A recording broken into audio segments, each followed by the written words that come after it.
কবিতার নাম সে এসেছিল দ্বীপ্রহরে। কলমে এবং পাঠে আমি ইতি মণ্ডল। সে এসেছিল দ্বীপ্রহরে, স্বপ্ন দেখিনি কখনো, কোনো প্রত্যাশা ছিল না তার কাছে, কিছু ফিরিয়েও দেয়নি সে। নিঃশব্দে তাকে ভালোবেসেছি, কোনো কিছু না বলেই, তবুও সেই পাওয়া ক্ষণস্থায়ী হলো। অভিমান ধেয়ে এলো, রাগ করার অগণিত কারণেরা বারবার এসেছে দ্বারে।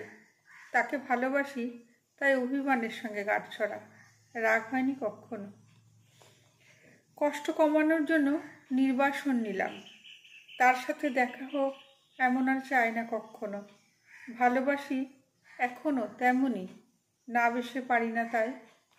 ভালোবাসা যেমন ছিল তেমনই আছে, সুযোগের অভাবে আয়োজন কমেছে মাত্র।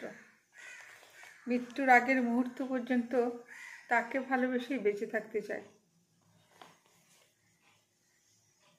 নমস্কার।